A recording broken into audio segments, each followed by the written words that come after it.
Comencé a escribir cuando era estudiante universitario, en los últimos años, y el primer libro que escribí fue un trabajo de lo que se llaman ahora un TFG, entonces se llamaba tesina. Era un trabajo filológico sobre un texto del siglo XIV, una cosa rara.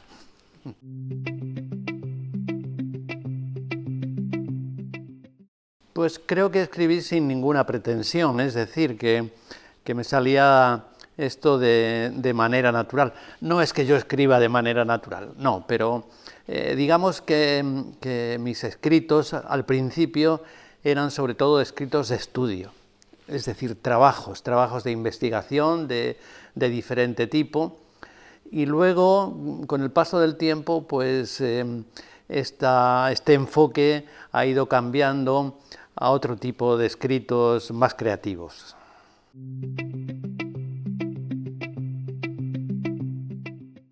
Últimamente, que hablo de escritos más creativos, digamos que cuando me vienen las musas, o por decirlo de otra manera, si encuentro un tema, escribo. Si no tengo tema, no escribo.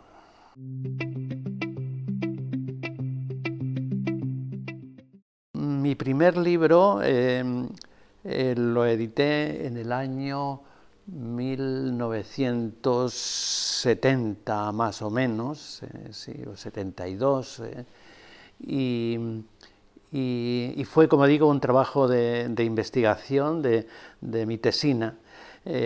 Un editor de Salamanca supo lo que estaba haciendo con este texto, me llamó y me dijo que estaba interesado en publicarlo, y lo entregué y establecí una buena relación con esta persona, un muy buen librero de Salamanca también, y me fue encomendando otros trabajos posteriores, y con él y con su editorial pues creo que habré publicado 5 o 6 libros.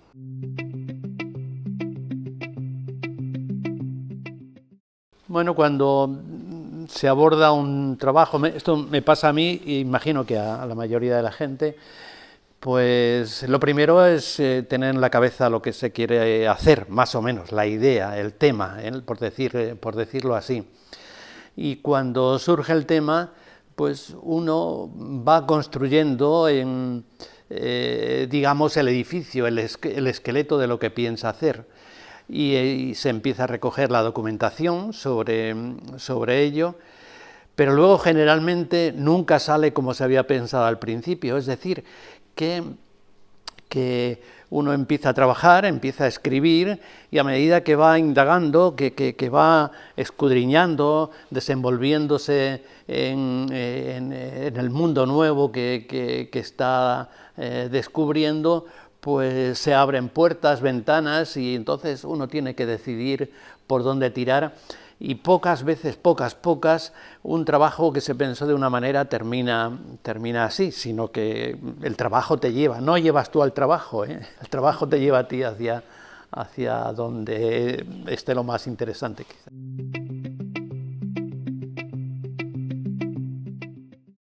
No creo, se ha dicho mucho, mucho.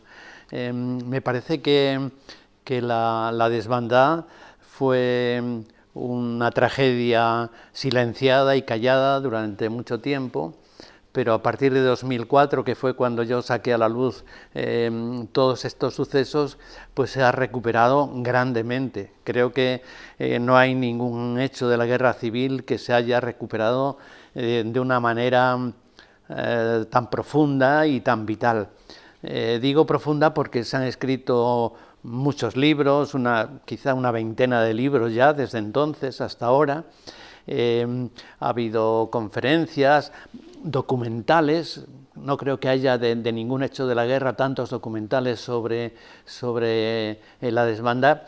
Y digo vital porque es un asunto que está muy vivo.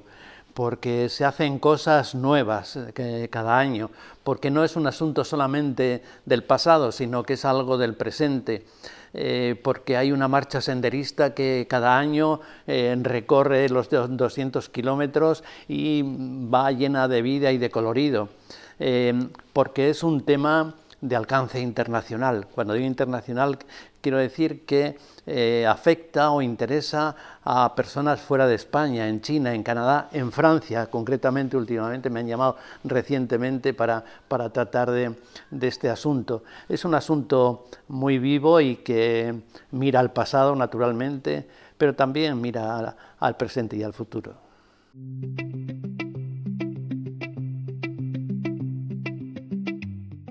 Bueno, concretamente y en relación con la desbandada, que es lo más cercano y lo más caliente, por decirlo de alguna manera, pues tengo que decir dos cosas. Bueno, primero me preguntabas, y sí es verdad, la mayoría de los trabajos que yo he hecho son sobre cosas relacionadas con el lugar en que vivo, en que he vivido.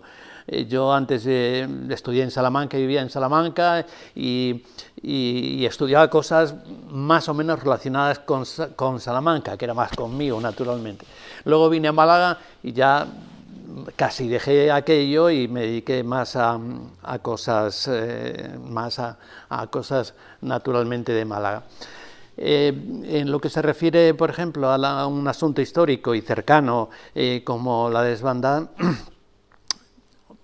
bueno, naturalmente, si te afecta mucho, pues naturalmente quizás pongas más interés. No fue mi caso porque yo el asunto de la desbandada lo descubrí por casualidad, absolutamente por casualidad, y también tengo que decir que entonces afectivamente yo no tenía nada que ver.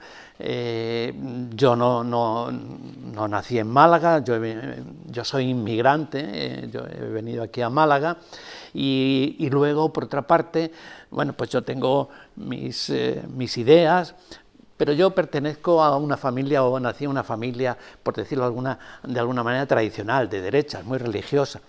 Y esto, pues indudablemente, concretamente en el asunto de la desbandada, pues creo que es una ventaja, no el haber nacido en una familia, como he dicho, de estas características, sino que puedo tener distancia sobre el asunto, es decir, no tengo ningún familiar que estuviera en la desbandada, aunque es un asunto pues, que me toca muy profundamente, porque creo que a cualquier persona le tocaría.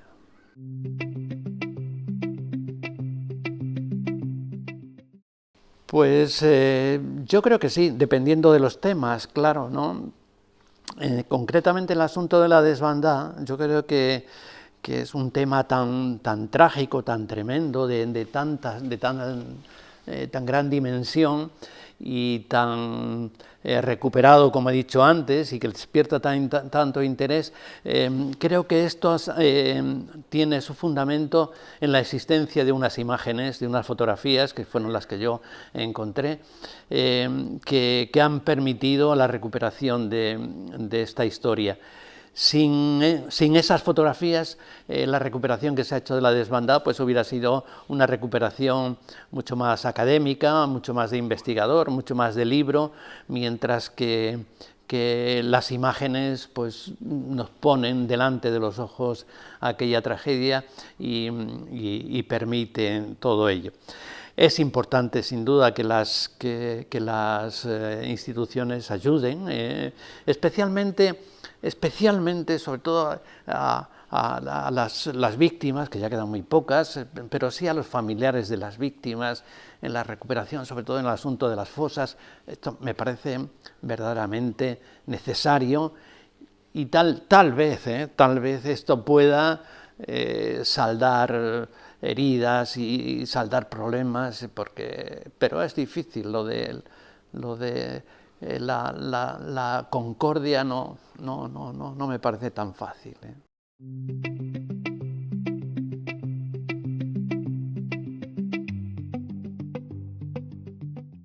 Sí, una época de mi vida la dediqué a los libros de viajes, es decir, que que me vienen los temas y entonces me dedico a ellos, y cuando creo que ya más o menos pues dejo y busco otros, o me encuentro otro tema y sigo con otro tema.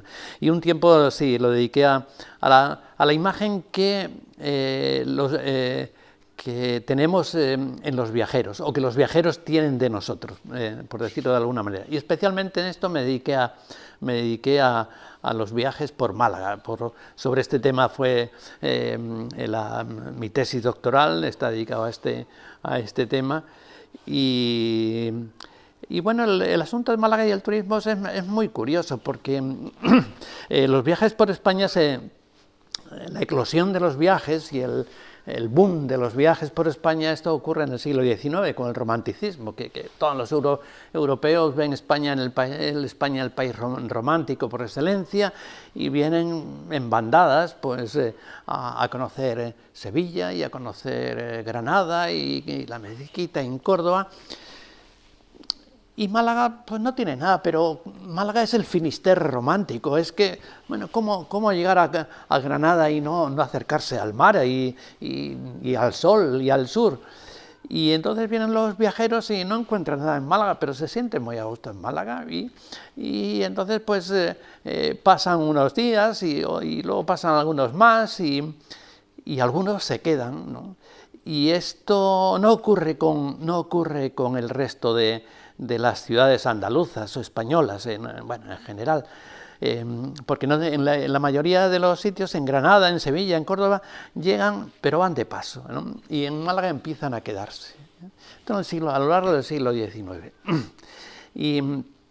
Y entonces yo creo que en la mente de los viajeros extranjeros, pues el referente de España es Andalucía, y es Andalucía de Granada, etcétera, ¿no? Pero con el paso del tiempo y con la masificación de los viajes y la llegada del turismo, pues esto ha ido cambiando, y ahora cuando se habla de Andalucía en el extranjero no se piensa tanto en Granada y en Sevilla y en Córdoba, sino que se piensa en la Costa del Sol y en la playa y en el turismo de placer, etcétera, ¿no? Entonces, bueno, pues esto ha cambiado, y la imagen del turismo andaluz está más centrada en Málaga, y la aparición de esta eclosión de museos y esta oferta cultural tan floreciente y tan primaveral que hay en Málaga, pues me parece que ayuda mucho como una alternativa a ese turismo de masas que nos llega y nos invade y nos arrasa durante 2 meses.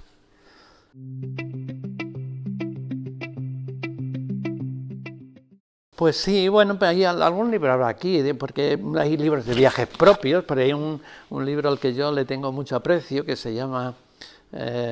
para mí es el mejor libro que he escrito, el que más me gusta. Y sin embargo, pues, no diría que haya sido un fracaso, pero es un libro que no ha tenido mucho éxito. Y creo que es por el título. Yo creo que me equivoqué en el título. El libro se llama Viaje literario por la Málaga fronteriza. La palabra literario yo creo que crea alergia en muchas personas, y entonces ya una vez que ve literario, pues se echa atrás. Y sin embargo me parece que es un libro bastante logrado, es un libro de excursiones por diferentes pueblos de Málaga, en las que junto pues una historia de entre moros y cristianos, algún texto literario que tiene relación con él, y el viaje al lugar donde está. Y lo que estoy preparando ahora, que lo tengo muy avanzado, es un libro que se va a titular Andanzas y visiones de Benalmádena. Bueno, pues son excursiones, viajes, momentos vividos en Benalmádena, contemplaciones en Benalmádena, y creo que va a ser un buen libro, no solamente por no solamente por lo que el contenido escrito, que yo estoy contento con él, sino porque las ilustraciones, que también van a ser todas sobre Málaga, pues van a ser de mucha calidad, y las ilustraciones las hace Elena Pino, que es una persona muy cercana y una gran artista.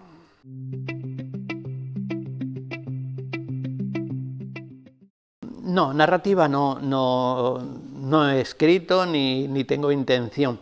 Y poesía tampoco tengo intención, pero sí he escrito. De vez en cuando escribo algún poema, pero muy poco. No para sacar un libro, ni tengo intención de ello.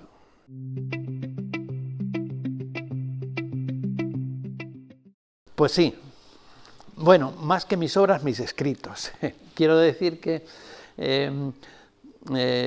escribo en Facebook, y en Facebook pues escribo de vez en cuando reflexiones, visiones, contemplaciones, como te decía, y me resulta muy gratificante, ¿no? Porque el libro tú lo escribes y lo sueltas y lo dejas ahí y, bueno, sabes cómo va. Por lo que se vende. La verdad es que los libros se venden poquísimo, y uno no puede vivir de esto. Sin embargo, en las redes sociales, concretamente en Facebook, pues es muy gratificante porque calculas la gente que lo lee, por la gente que te dice me gusta o no me gusta, bueno, y sobre todo porque hay mucha gente que te contesta, y esa interrelación es muy satisfactoria. Sí.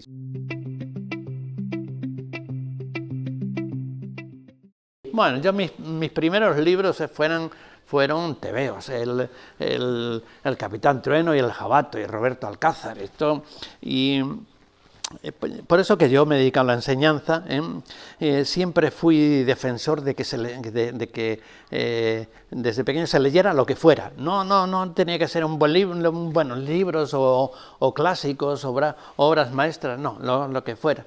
Y yo ya te digo que empecé así, y luego pues de ahí fui saltando poco a poco a literatura de más enjundia y de más valor, y lo que sí recuerdo es a los 14 años pues estar leyendo muchas veces, pues qué sé yo, pues Don Álvaro, La fuerza del sino, o qué sé yo, muchos libros clásicos, teatro, mucho teatro leí, sí, de joven.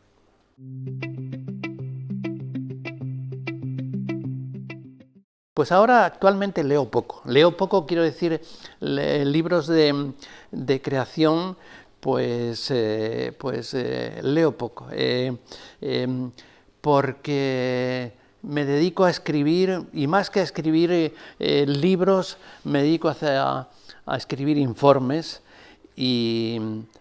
y entonces, pues no. Tengo entre manos un libro de Javier Cercas, que me gusta mucho, es un autor que me gusta mucho, Terra Alta.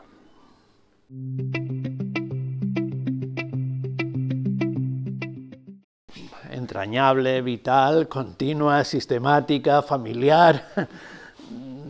Bueno, no digo que sea mi segunda casa, pero vamos, entro a la biblioteca como Pedro por su casa. Esto sí, y le debo muchas cosas a la biblioteca, creo que yo también he dado algunas cosas a la biblioteca, y me siento muy a gusto. Aquí colaboro, pido ayuda, bueno, creo que después de mi casa y de las de mis hijos y mis amigos, pues sea el sitio donde con más naturalidad entro. No digo que sea el sitio mejor de Benalmádena, pero entro con toda naturalidad y me siento a gusto.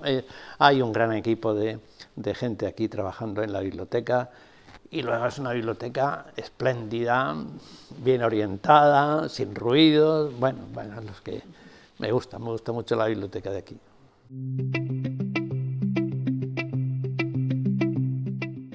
Un club de lectura que se llama Encuentros con los Clásicos, y cuando Mari Carmen, la directora, me propuso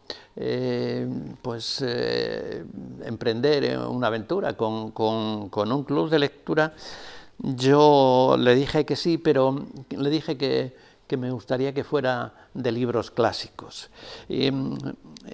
Por una razón, porque bueno, esto entendido en un sentido muy amplio, es decir, que nosotros en este club, en los 60 o 70, 80 libros que hayamos leído, pues hemos leído desde obras de los trágicos griegos hasta Hemingway, hasta 1950, más o menos. Es decir, somos flexibles, marcamos esa fecha, pero no quiere decir que puede ser más o menos. ¿Y por qué clásicos? Bueno, porque ya hay otros clubes de diferente temática, pero los clásicos tienen una ventaja. Y es que no te equivocas con ellos, ¿no? Porque a veces me sucede con esto de las lecturas, que leo un libro y al final termino medio enfadado, o a veces muy enfadado porque leo un libro y digo, pero he estado perdiendo 7 horas en un libro no. Mientras que los clásicos, pues son los clásicos y no fallan nunca.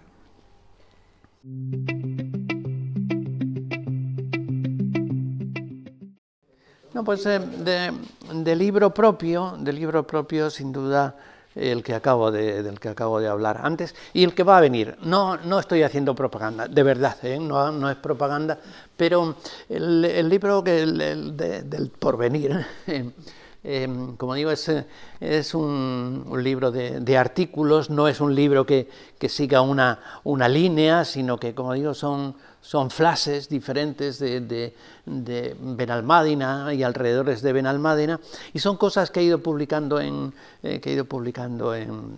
Facebook y que, bueno, pues alguna gente pues ha leído. Creo que ese libro va a estar muy bien y esperamos sacarlo para finales de año, ¿no? Y en cuanto a libros ajenos, pues es que me iría por los clásicos, pero entonces alguien va a decir que bueno, Delibes me gusta mucho, y es un placer releer a Delibes, y me gusta porque es un escritor de campo. A mí me gusta el campo, me gusta salir a patear y a restregarme la cara con el aire cuando hace viento, cuando hace fresco o calor, y cualquier libro de Delibes. Las ratas me parece un libro extraordinario.